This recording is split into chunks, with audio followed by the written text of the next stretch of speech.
Ini guys, pagi ini guys, alhamdulillah sudah panen guys. Di belakang Mas Januar bersama Mas Januar Junior. Guys, ikut juga guys putranya guys. Hari libur guys, tetap masuk. Tuh sudah panen guys. Oke, masuk sebentar. Tepuk. Ini kan kita buat konten kan untuk petani-petani ya, untuk sobat caping ya. Nah, Iya. berarti kita buat konten kan khusus untuk sobat caping. Jadi ibarat penjual, pembeli itu adalah raja. Kan ya, betul ya? Nah, ini ada permintaan salah satu sobat caping. Iya. Salah satu netizen. Iya, terus. Nah, katanya bilang kemarin komentar di channel salah satu channel, kalau bisa Mas, besok-besok. Nah, selama ini kan sampean yang pegang kamera kan? Nah. Ya. Kalau bisa besok-besok yang pegang kamera itu suruh buat konten tutorial cara mengangkut gabah. Walah. Siap enggak sampean? Siap enggak? Lopot. Itu gabahnya itu tinggal 4 karung. Siap enggak? Diangkut di mana? Diangkut di mana? Ya ke jalan lah. Oh, ternyata berat, Bro. Nggak jadi, Bro. Tidak kuat katanya mesin. Udah, Lut. Kemudian ambet, Mas. Takut troncet nanti. Bulinya gede-gede, Mas ya? Gede ini Sekemnya. yang gabuk-gabuk cuma sedikit. Ayo sampean mengangkut. Enggak lah. Kami kayak tengah tak laku mah.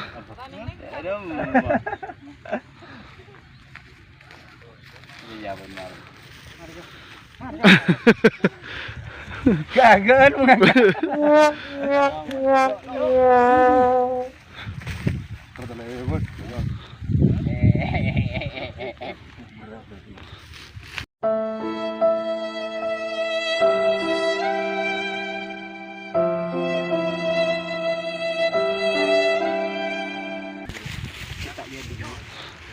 Kalian dulu tak gulih ya sama dulu. Muat enggak? Hah? Nanaman. Ayo mandi. Gini aja. Aduh. Sengak. Berat. Gabahnya berat. Sering tak miringkan sudah ada bergoyang deh. Enggak tahu perkiraan. Kalau perkiraan sementara dah, lagi kan ditimbang. 8 kintal? Oh lebih. Lebih. Ini Seton? dapat 16 karung. 16 karung kalau 70 kiloan. Ya kurang lebih lah. Lagi dah. Ya 9 kintal lah. Itu perkiraan 89. Iya 1 ton lah. Jadi tidak jauh beda dengan selubinan kemarin. Hah? Selubinannya kan 10,8. Iya. Kalau dapat 1 ton berarti tidak jauh. Oh diuntalkan tidak kuat. Pegel mas. Owner anak caping sedang mencoba.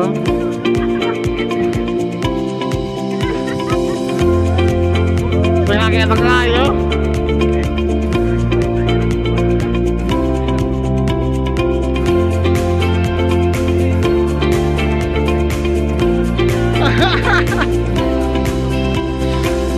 Ini adalah belantik padi, pelengkap ownernya anak caping. Coba jadi tukang tebas.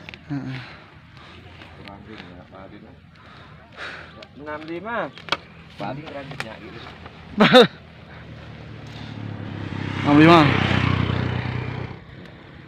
63. Iya betul. Sip.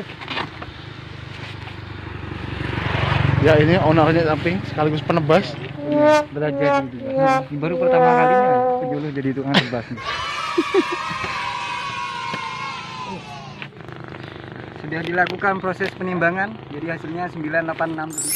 Iya. Hampir 1 ton lah, kurang 14 kilo. Nah, ini masuk ini ya. Ada catatannya ini. Nah, 986. Oh iya. Nah, ini masuk 64. Jadi mapan P05 ini masuk 64. Ini besar-besar. Bulirannya mantap. Kayak sampean biar aja, bolong-bolong. Sip lah pokoknya. Sesuai dengan target. Oh, lumayan loh. Gak jauh beda dengan selubinan. Berat terowongan hasilnya. Ada lamari panen. Guru sebelahnya Sintanur boleh. Oke. Montas Coba. Makta Bari kenapa? Bari. Mapan P05. Iya, Sobat Caping. Hari ini kita cuma berdua. Barusan kita ke rumah Pak Luhui. Ternyata Pak Luhuinya masih ada kegiatan pembagian beras. Karena Pak Luhui ini selain sebagai ketua kelompok tani, jadi pekerjaannya Pak Luhui ini juga sebagai perangkat desa. Jadi barusan itu adalah video kegiatan panen hari Sabtu kemarin ya, hari libur. Rencana mau direview kemarin, cuman karena waktunya tidak nutut, akhirnya kita review sekarang lah. Jadi kali ini kita akan mereview apa saja teknologi yang sudah kita lakukan di kegiatan Demplot padi varietas hibrida kali ini. Jadi Demplot ini judulnya itu adalah Demplot uji varietas padi hibrida. Kebetulan untuk varietasnya kita ambil Mapan P05. Kenapa kita mengambil varietas padi hibrida? Karena awalnya banyak masyarakat kurang yakin atau masih merasa takut untuk menanam padi hibrida ini karena berbagai persoalan lah. Ada yang bilang kalau padi hibrida ini rawan terhadap hama penyakit, ada yang bilang harga benihnya mahal. Ya memang mahal. Kemarin saja per kilonya 115. Iya. Jadi 1 kilo padi hibrida bisa dapat 10 kilo padi hibrida. Cuman meskipun harganya mahal, tapi produksi yang kita dapat kemarin ya alhamdulillah sesuai dengan target lah. Kemarin kita dapat kurang 14 kilo ya Mas ya. Iya, 986. 986. Untuk luasan, ini sebenarnya luasannya 140. Sesuai DSPPT itu luas 140. 0,14. Ya, 0,14 hektar lah. Tetapi ini tidak full padi mapan karena waktu itu bibitnya tidak cukup. Jadi sisanya diambilkan varietas Sintanur waktu itu. Waktu itu varietas Sintanurnya dipanen lebih dulu karena umurnya lebih pendek. Itu dapat 1 kuintal lebih. Nah kemarin ini dapat perkiraan 1 ton lah, anggaplah 1 ton kemarin, kurang 14 kilo. Nah tetapi kemarin kan didores itu Mas. Seandainya itu full didores semua, kemungkinan bisa 1 ton lebih. Karena sebagian separuhnya itu dipanen biasa. Karena pada musim kemarau seperti ini kan biasanya orang-orang banyak mengambil jeraminya itu untuk pakan ternak. Jadi separuhnya dipanen biasa secara manual. Kemungkinan kalau misalkan didorong semua mungkin hasilnya bisa lebih 1 ton. Jadi untuk luasan 140 ini seandainya full varietas Mapan P05 kemungkinan bisa dapat 1,2 ton lah untuk luasan 140. Jadi perkiraan kita kurang lebih luas 0,1, ini kemarin dapat 1 ton. Jadi perkiraan produksi per hektar itu bisa mencapai 10 ton. Jadi itu ya. Nah kita ambil judul spesifik lokasi Mas, karena di setiap daerah itu terkadang tidak sama ya Mas ya. Entah itu dari faktor iklim, kemudian dari kesuburan tanah. Nah kita mencoba varietas Mapan P05 ini untuk melihat varietas Mapan P05 ini cocok apa tidak untuk ditanam di mengen ini. Ternyata ya alhamdulillah cocok, dan kemungkinan nanti informasi yang bagus ini akan kita sampaikan juga kepada kelompok-kelompok ataupun petani yang lain supaya bisa diterapkan juga. Kemarin kan ada Mas Faisal, terus Pak Misdari, Pak Ramli juga ke sini ngambil jerami. Beliau tiga-tiganya itu juga sebagai ketua kelompok. Dan Mas Faisal kemarin rencananya mau nyoba katanya. Mau nyoba varietas Mapan P05. Oke ya, kita mau review dulu perjalanannya. Kita mulai dari penyemaian. Yuk, sebentar Mas. Untuk luasan 0,14 atau 140 ya. Itu butuhnya berapa kilo benihnya? Nah, kalau sesuai dengan rekomendasi, jadi untuk padi hibrida itu per hektarnya itu hanya menggunakan 15 kilo sesuai rekomendasi. Nah, ternyata kemarin kita nyoba di sini, Pak Luhwi menggunakan 4 kilo, Mas. Kebanyakan berarti. Nah, sebenarnya kalau misalkan jarak tanam yang dipakai kemarin 30 cm, jarak tegelnya itu, kemungkinan benih 4 kilo itu lebih. Lebih harusnya. Nah, tapi kemarin karena jarak yang digunakan itu 25, akhirnya malah kurang. Nah, terus regu tanam yang menanam kemarin itu ndak semuanya meletakkan 1 sampai 2 bibit. Jadi ada yang 3, ada yang 4 gitu. Masih apa ya? Kalau bahasa orang sini masih terkecoh. Cijijian gitu. Masih terkecoh. Padahal sudah ditunggu itu, sudah diawasi lah. Tapi ya gitulah. Terkadang teori dengan praktek itu tidak sama ya. Kita menganjurkan 1 sampai 2 bibit saja. Ternyata yang menanam masih, terutama di tengah-tengah itu, di tengah masih ada yang 3 sampai 4 bibit. Akhirnya 4 kilo itu tidak cukup. Tapi kalau jarak tanamnya, apalagi pakai jajal legowo, jarak tanam agak lebar, itu kemungkinan luas 0,140 ini 2 kilo saja sudah cukup. Jadi tidak usah terlalu banyak. Bisa kita maksimalkan nanti di perawatannya, memacu anakannya, terus bobot juga bisa kita pacu. Itulah, jangan banyak-banyak lah. Selain bibitnya mahal, pas kondisi tanamannya kan, kondisi fisiknya tanaman hibrida ini kan besar-besar. Jadi kalau jarak tanamnya rapat, justru akan mempersulit pada saat melakukan perawatan nanti. Ini Pak Luhwi kan sudah merasakan sendiri bahwa jarak tanam 25 itu masih terasa terlalu rapat. Jadi paling tidak lah untuk menggunakan jarak tegel itu paling tidak minimal jarak 30. Itu normal lah untuk padi hibrida. Oke Mas, ini penyemaiannya kita lakukan waktu itu tanggal 7 bulan 4 2021. Kita menggunakan benih sebanyak 4 kg. Dan waktu itu Pak Luhwi menggunakan poultry. Jadi tidak disemai biasa Mas. Menggunakan kotak itu, menggunakan poultry. Karena Pak Luhwi sudah merasakan sendiri. Ternyata menggunakan poultry itu yang Pak Luhwi rasakan, selain pekerjaannya lebih cepat, pada saat waktu mau tanam itu justru mempercepat pekerjaan. Karena bibit kan tidak perlu dicabut lagi. Nah, kita hanya cukup menggulung saja lah. Jadi bibit itu cukup digulung, kita letakkan langsung di lahan. Jadi sangat-sangat praktis lah. Nah, rencana Pak Luhwi ini kan sebentar lagi mau tanam benih Pak Tiwi kalau tidak salah.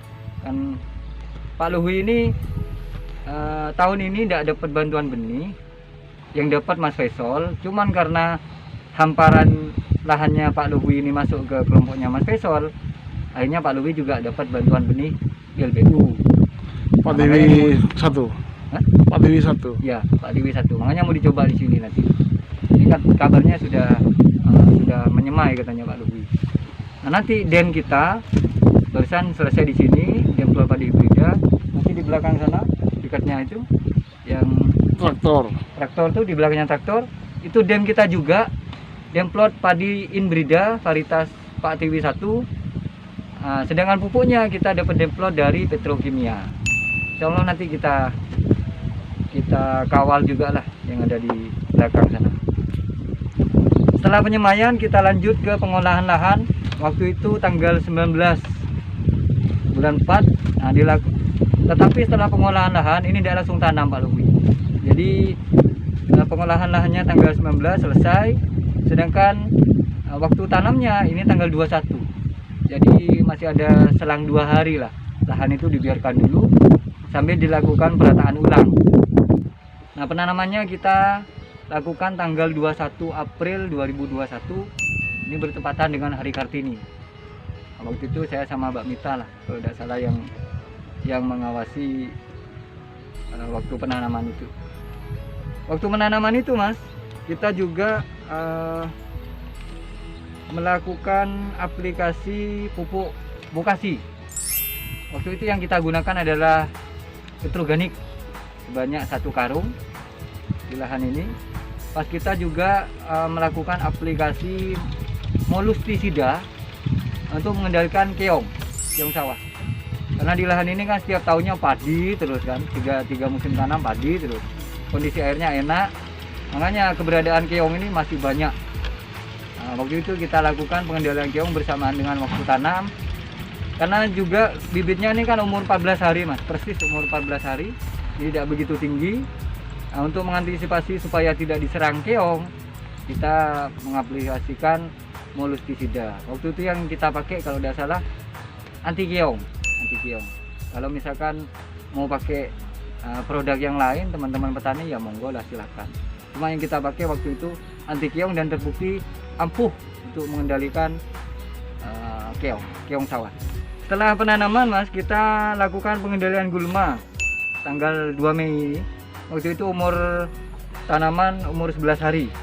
Kita menggunakan herbisida dengan bahan aktif 2,4D natrium 76%, metil metsulfuron 2%, dan etil klorimuron 2%. Nah, kita menggunakan waktu itu produknya Metsulindo. Nah, setelah itu kita tidak perlu melakukan pengendalian gulma lagi, cukup dengan mengaplikasikan herbisida. Nah, setelah itu kita menginjak ke pemupukan pertama. Nah, pemupukan pertama ini kita menggunakan produk dari Tawon ya. Cuman waktu itu salah beli Pak Luhu ini mas. Awalnya saya anjurkan suruh menggunakan USP. Jadi USP itu setara dengan pupuk urea lah. Karena kandungan N-nya tinggi, cukup tinggi lah. Saya anjurkan supaya beli USP, ternyata Pak Luhui malah membeli yang pupuk Tawon yang 16. Jadi NPK-nya yang dibeli. Ini pupuk Tawon 16 plus boron. Nah, cuman karena waktu itu masih masa generatif ya, untuk memacu pertumbuhan juga. Jadi tidak hanya NPK saja yang diaplikasikan, kita masih menggunakan pupuk urea yang bersubsidi. Waktu itu pupuk ureanya kalau tidak salah 15 kilo, NPK-nya ini 20 kilo. Bukan masa vegetatif mas? Bukan masa vegetatif pada pertumbuhan? Oh iya ya. Generatif sampai? Oh iya. Lalat, tedet, jawaban ada salah. Ya, vegetatif lah, Iya. masa pertumbuhan. Nah jumlahnya 35 kilo, jadi ureanya 15 kilo, NPK-nya 20 kilo waktu itu. Kita juga mengaplikasikan furadan waktu itu ya, untuk mengantisipasi penggerek batang. Karena biasanya setelah tanam ini penggerek batang biasanya mulai menyerang. Kita antisipasi itu. Tetapi kita tidak hanya melakukan pemupukan mas, kita juga mengaplikasikan nutrisi. Jadi waktu itu yang kita aplikasikan adalah Leili 2000 dari DGW. Kita lakukan perawatan yang pertama untuk memacu anakan mas, karena Leili 2000 ini nutrisi untuk memperbanyak anakan. Itu yang penyemprotan yang pertama. Kemudian penyemprotan yang kedua ini kita lakukan tanggal 8 Juni. Jadi waktu itu umur 48 hari. Sudah mau menginjak ke masa generatif. Kita mengaplikasikan 4 pestisida ya. 2 pestisida, 1 nutrisi. Jadi pestisidanya kita mengaplikasikan fungi, waktu itu kita pakai Corona, dan juga insek kita pakai balistik. Kita juga menambahkan Leili 2000 itu dan juga perekat. Jadi keempat produk ini semuanya dari DGW. Nah setelah penyemprotan, oh ya pemupukan kedua ini waktu itu saya tidak sempat ngambil videonya ya. Kalau tidak salah waktu itu saya diklat mas, diklat ahli itu mas. Jadi tidak sempat. Cuman informasi dari Pak Luhui, ini pemupukan keduanya pakai urea yang non subsidi. Ini 5 kilo sama NPK Pak Tani 5 kilo juga, jadi 10 kilo pemupukan yang kedua. Terus pemupukan yang ketiga kita lakukan tanggal 18 Juni 2021. Jadi umur tanaman sudah 58 HST. kita menggunakan 2 pupuk. Jadi ZA sebanyak 25 kg waktu itu, dan NPK ini dari pupuk tawon juga, tapi yang Superstar Boost 324 ini 15 kilo. Itu yang pupuk yang ketiga. Dan untuk penyemprotan yang ketiga kita lakukan di umur 72 ST tanggal 2 Juli waktu itu. Jadi kita menggunakan balistik lagi, dan Corona, tapi kita tambah MKP. Jadi Corona itu bahan aktifnya difenoconazole, sedangkan balistiknya itu fipronil untuk mencegah atau mengendalikan sundep dan blas. Jadi balistiknya untuk sundep, Coronanya untuk blas. Nah, penyemprotan yang keempat, nah ini waktu itu kita bisa bertemu langsung dengan Mas Alif ya dari PT DJW. Kita mengaplikasikan waktu itu Astonis, Explore, tambah perkat, dan MKP juga.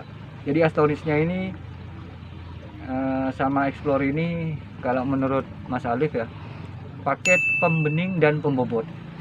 Jadi biar bobotnya semakin berat dan gabahnya semakin bening. Kayak siapa Mas?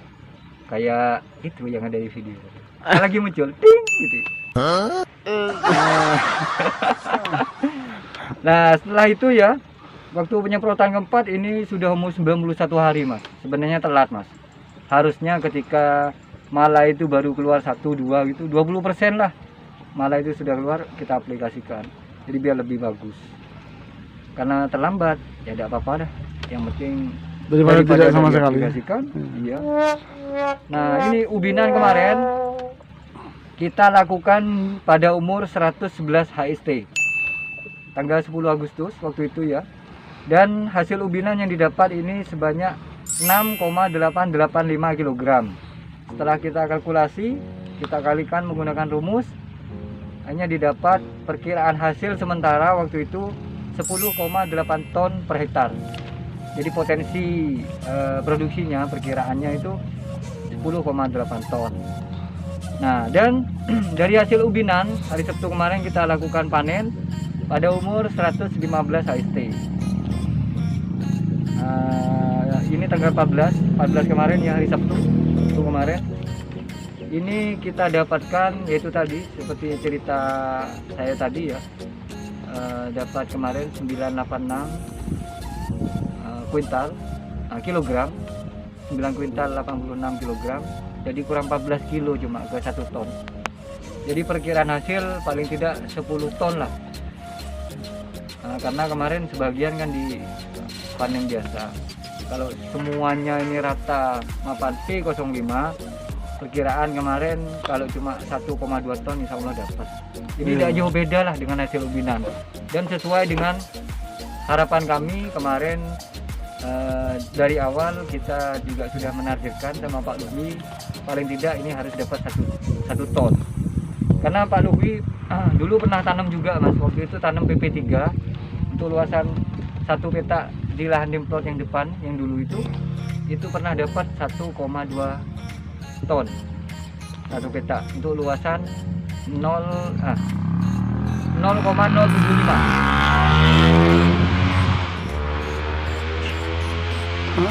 Jadi dari sampai luas 100 bisa dapat 1,2 ton. Karena waktu itu memang bagus. Sip lah, istimewa. Ini kemarin dapat 1 ton ya, targetnya ya alhamdulillah lah, lumayan. Nah, karena memang sesuai dengan deskripsinya ini kita ambil dari sumber www.beningnusantara.com. Jadi memang potensi hasil dari mapan P05 ini 13 ton Mas perkiraannya. Tapi GKG, gabah kering giling, bukan KS tapi KG. Rata-rata hasilnya ini 10 sampai 13 ton per hektar. GKG juga.